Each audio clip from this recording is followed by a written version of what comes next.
Bangladesh cricket ইতিহাসে আরেকটি অপ্রত্যাশিত মোড়। আরব আমিরাতের বিপক্ষে প্রথমবারের মতো সিরিজ হারল লিটন দাসের নেতৃত্বাধীন দল। বুধবার রাতে তৃতীয় ও শেষ টি-20তে 7 উইকেটের বড় ব্যবধানে পরাজয় ঘটে টাইগারদের। সিরিজের ফলাফল 2-1 এবং সেটাও আমিরাতের পক্ষে। প্রথমে ব্যাটিংয়ে নেমে বাংলাদেশ মাত্র 162 রান তুলতেই গুটিয়ে যায়। লক্ষ্য তাড়া করতে নেমে আত্মবিশ্বাসে বলিয়ান আমিরাত দল 7 উইকেট হাতে রেখেই পৌঁছে যায় জয়ের দোরগোড়ায়।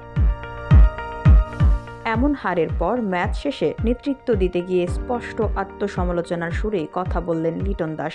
অবশ্যই আমরা যথেষ্ট ভালো ছিলাম না, খোলামেলা স্বীকারোক্তি লিটনের। এখানে এলে সব সময় ম্যাচ জেতার লক্ষ্য নিয়ে নামা উচিত, কিন্তু ক্রিকেট জীবনের অংশ। প্রতিপক্ষও মাঝে মধ্যে অসাধারণ খেলবে, আজকে তাই আমিরাতকে কৃতিত্ব দিতেই হবে। ব্যাটিং ব্যর্থতায় যে হারের মূল কারণ সেটা খোলাসা করলেন লিটন নিজেই। উইকেট ও কন্ডিশন বিবেচনায় টাইগারদের রানটা আরও বড় হওয়া উচিত ছিল বলে মনে করেন তিনি।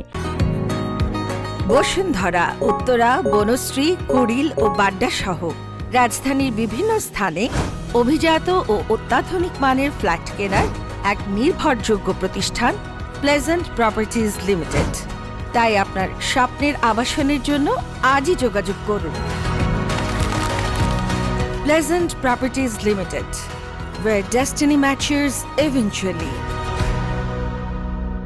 ব্যাটিংয়ে আমরা কিছু ভুল করেছি। এই উইকেটে আমরা যতটা রান আশা করেছিলাম তা পাইনি। পরে শিশিরের কারণে বল করতেও কঠিন হয়ে উঠেছিল, যোগ করেন টাইগার অধিনায়ক। তবে হতাশার মধ্যেও কিছু ইতিবাচক দিক দেখছেন লিটন। তরুণদের নিয়ে আশাবাদী তিনি। পারভেজ ইমন, তানজিদ তামিম ভালো সূচনা দিয়েছে। কয়েকটি ম্যাচে জাকের ও হৃদয়ও রান করেছে। বোলিংয়েও মাঝের ওভারে কেউ কেউ ভালো করেছে। আমাদের আরও শিখতে হবে, সেই শিক্ষা ম্যাচে কাজে লাগাতে হবে। প্রতিপক্ষ আরব আমিরাতের প্রশংসা করতেও পিছপা হননি লিটন দাস। তারা সত্যি দুর্দান্ত খেলেছে। শুরুতে ভালো বল করায় আমরা ছন্দ হারিয়ে ফেলি। ব্যাটিংয়ে শিশির কিছুটা সাহায্য করলেও তাদের সাহসিকতা ও স্থিরতাই আলাদা করে বলার মতো। এই সিরিজ হার বাংলাদেশের জন্য শুধুই লজ্জার নয়, বরং সতর্কবার্তা। বিশ্ব ক্রিকেটে ছোট দল বলে কাউকে হালকা ভাবে নেওয়ার দিন শেষ। এখন প্রয়োজন আত্মসমালোচনা থেকে শিখে মাঠে বাস্তবায়নের, না হলে সামনে আরও কঠিন সময় অপেক্ষা করছে।